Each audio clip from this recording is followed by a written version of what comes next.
Assalamualaikum warahmatullahi wabarakatuh. Saya Elsa Santika dari kelas 12 IPA 9. Di sini saya akan membahas tentang pelindungan dan penegakan hukum di Indonesia.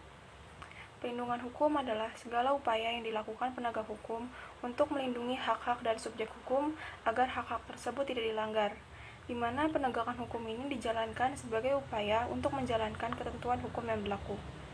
Suatu perlindungan dapat dikatakan sebagai perlindungan hukum apabila mengandung berbagai unsur-unsur, yaitu adanya perlindungan pemerintah terhadap warganya, jaminan kepastian hukum, dan berkaitan dengan hak-hak warga negara.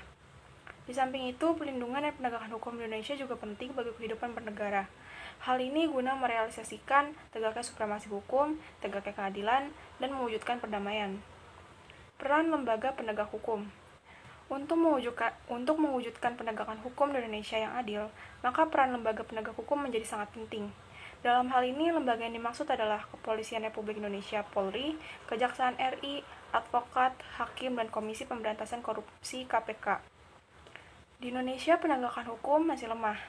Dalam penegakan hukum masih dirasakan hukum yang tajam ke bawah tapi tumpul ke atas. Maksud dari kalimat tersebut adalah hukum akan sangat ditegakkan kepada masyarakat tingkat bawah, namun hukum akan mudah dimanipulasi dan direkayasa oleh petinggi-petinggi maupun pejabat ataupun orang beruang. Seperti kasus Setia Novanto dan seorang nenek yang mencuri kayu. Setia Novanto melakukan korupsi yang merugikan negara. Setia Novanto dihukum 15 tahun, denda 500 juta, dicabut hak politik 5 tahun, namun di penjara pun Setia Novanto tetap mendapat pelayanan yang dapat disetarakan dengan hotel bintang 5. Berpindah ke kasus seorang nenek yang mencuri kayu. Kasus ini menimpa Nenek Asyani. Nenek Asyani didakwa mencuri 38 papan kayu jati dari kawasan hutan. Padahal Nenek Asyani merasa pohon bakal kayu tersebut ditanam oleh suaminya yang telah wafat. Akibat tindakannya tersebut, ia dijatuhi vonis 1 tahun penjara. Proses sidangnya begitu mudah dan cepat dalam memutuskan vonis. Tidak peduli bagaimana keadaan nenek tersebut, mereka katakan nenek ini harus tetap dihukum karena ini negara hukum dan mencuri kayu telah merugikan negara.